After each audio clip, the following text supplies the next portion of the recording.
पत्नी बार बार माँ पर इल्ज़ाम लगाए जा रही थी और पति बार बार उसको अपनी हद में रहने को कह रहा था, लेकिन पत्नी चुप होने का नाम ही नहीं ले रही थी और ज़ोर ज़ोर से चिल्लाकर कह रही थी कि उसने अंगूठी टेबल पर ही रखी थी और तुम्हारे और मेरे अलावा इस कमरे में कोई नहीं आया।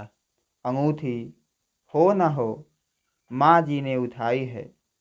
बात जब पति की बर्दाश्त के बाहर हो गई तो उसने पत्नी के गाल पर एक जोरदार तमाचा जड़ दिया। अभी 3 महीने पहले ही तो शादी हुई थी। पत्नी से तमाचा सहन नहीं हुआ।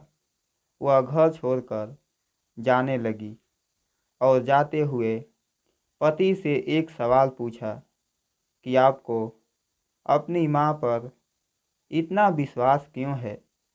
तब पति ने जो जवाब दिया, उस जवाब को सुनकर दरवाजे के पीछे खड़ी माँ का मन भर आया।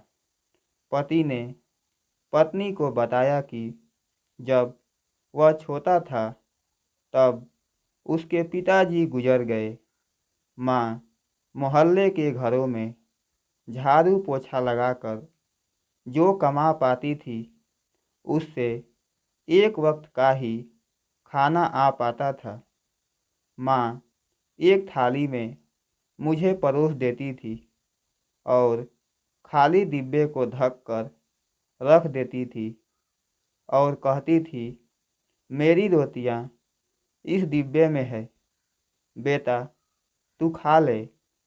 मैं भी हमेशा आधी रोटी खाकर कह देता था कि माँ मेरा पेट भर गया है, मुझे और नहीं खाना है।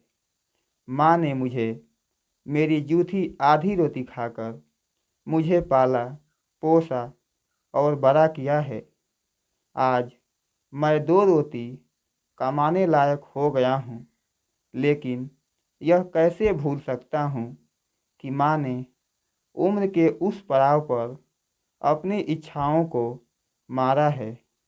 वह माँ आज उम्र के इस पड़ाव पर किसी अंगूठी की भूखी होगी, यह मैं सोच भी नहीं सकता। तुम तो 3 महीने से मेरे साथ हो। मैंने तो माँ की तपस्या को पिछले 25 वर्षों से देखा है। यह सुनकर माँ की आंखों से आंसू छलक उठे।